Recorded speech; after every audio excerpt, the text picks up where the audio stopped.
দিনভর বৃষ্টিতে ভাটপাড়া পৌরসভার ৩৫টি ওয়ার্ডের অধিকাংশ এলাকায় জলমগ্ন হয়ে পড়েছে। তার মধ্যে ভাটপাড়া পৌরসভার ৩১ নম্বর এবং ৩৩ নম্বর ওয়ার্ডের অবস্থা অত্যন্ত খারাপ। এখানকার বাসিন্দাদের ঘরে জল ঢুকে পড়েছে, রাস্তাঘাট জলমগ্ন। এরই প্রতিবাদে আজ কাকিনাড়া পানপুর মোড়ে পথ অবরোধ করে স্থানীয় বাসিন্দারা। প্রায় ১ ঘন্টারও বেশি সময় পথ অবরোধ চলার পর ঘটনাস্থলে ভাটপাড়া থানার পুলিশ এবং ভাটপাড়া পৌরসভার কাউন্সিলর পৌঁছে এই সমস্যার সমাধান হয়ে যাবে বলে আশ্বাস দেওয়ার পর অবরোধ ওঠে। কিন্তু দীর্ঘ ৩ থেকে ৪ বছর ধরে এই সমস্যার মুখোমুখি হচ্ছেন এখানকার বাসিন্দারা। সে কারণে কবে এই পরিস্থিতি স্বাভাবিক হবে তার কোনো সদুত্তর পাওয়া যায়নি, ফলে সাধারণ মানুষের সমস্যা অব্যাহত।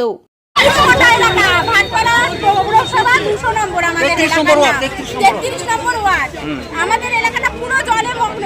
আমাদের অনেক দিন ধরে জল, আমাদের জল অ্যাকচুয়ালি পাসই হয় না ঠিক করে।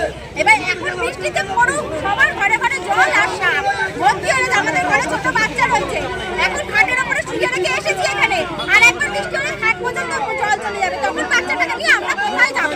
প্রশাসনকে জানিয়েছেন? প্রশাসনকে অনেকবার জানানো হয়েছে, তারা আজকেও জানানো হয়েছে ফোন করে, আজকেও জানানো হয়েছে, তারা এসে নিজেরা দেখেও গেছে অনেকবার, কিন্তু এখনো কোনো আমরা ফল পাচ্ছি না। কোনো সুরাহা পাননি? চলছে দুটো পাঁচ এইভাবে জল টানলেও সেই রকম টানছে না যাতে জলটা চলে যায়, মানে পাম্পটা চলছে, জলটা যাচ্ছে, কিন্তু অনেক জল বলে ঠিক করে ক্লিয়ার হচ্ছে না। কতদিনের সমস্যা আপনাদের? আমাদের এটা 5 বছরের সমস্যা।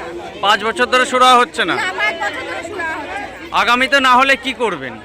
সেটা এখনো আমাদের পরিকল্পনা হয়নি, সেই পরিকল্পনা আমরা করব, করে তারপরে দেখব কি করা যায়। আপনার নাম? আমার নাম তনয়া দাস।